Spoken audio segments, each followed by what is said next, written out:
les services pour le travail considérable que demande cette présentation.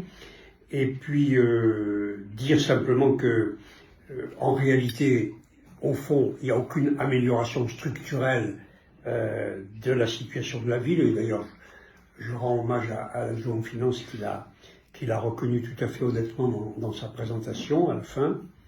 Et parce que le poids du fonctionnement, le poids de la dette sont toujours hors normes comparativement aux autres villes de notre strate, et les impôts sur les ménages sont probablement les plus élevés de France pour les villes de plus de 100 000 habitants.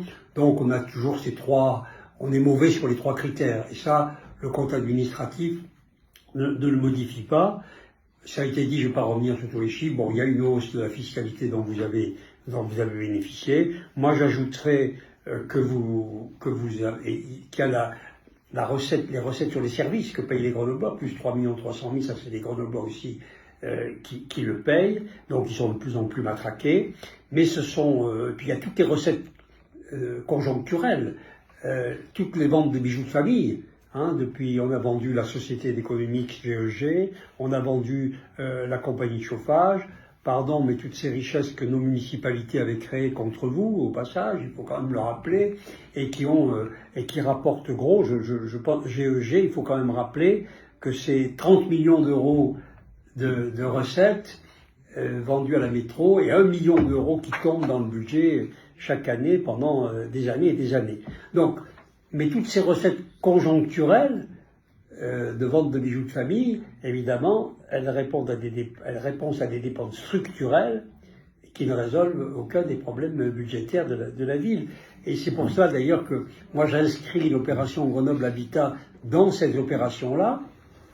Au lieu de vous occuper du logement social sous l'angle du logement social, vous voulez en faire une opération financière qui effectivement est inscrite partiellement sur le budget 2022, mais ce n'est pas ce que demandent les usagers du logement social et les personnels. Je regrette que vous ayez refusé d'organiser un débat le 11 juillet prochain, comme nous l'avons proposé, sur ce dossier, pour que le maire, qui a donné des consignes à la présidente de Grenoble Habitat sur ce sujet, en rende compte au conseil municipal et que nous participions au débat.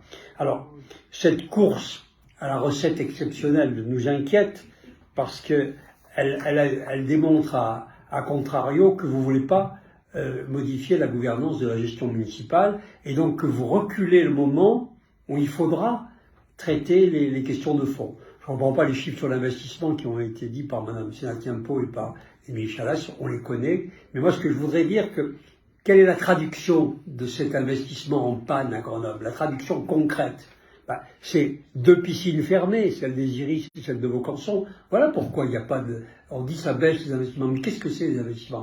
C'est les équipements de ce type qui sont abandonnés, clairement, on ne peut pas. On va se battre pour que même l'obligation d'apprentissage de la natation pour les scolaires dans le primaire, qui est une obligation de la ville, elle va être très difficile à rendre avec la fermeture de la piscine Vaucanson. Il y a le patrimoine municipal qui s'effondre, c'est le cas du musée de peinture de la place de Verdun, c'est le cas de la villa Kamenski rue des Alliés, c'est le cas des édifices cultuels. Saint-André va fêter ses 800 ans bientôt.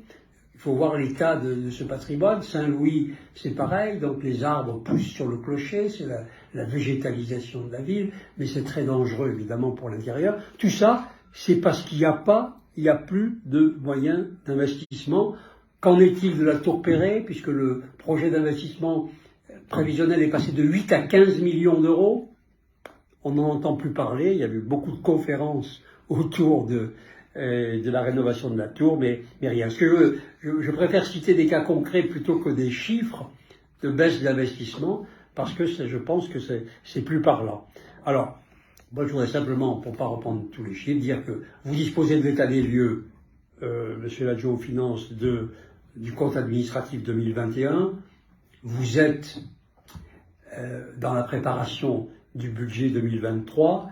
Est-ce que vous pouvez au moins garantir aux Grenoblois qu'il n'y aura pas d'augmentation de taux d'impôt en 2023, au vu de votre compte administratif?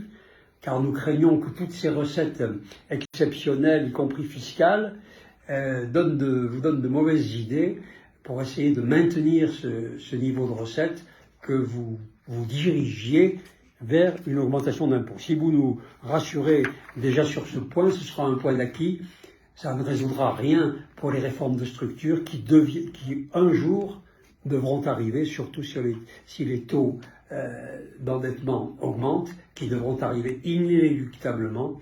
Et c'est dommage que vous soyez contraints un jour de les faire à chaud, à très chaud. Ça va faire très mal pour les Grenoblois. Très bien, merci. Il n'y a pas d'autres demandes de parole, tout au moins du côté de l'opposition.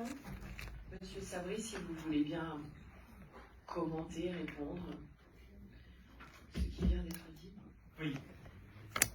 Merci, Madame la Première. Je pense que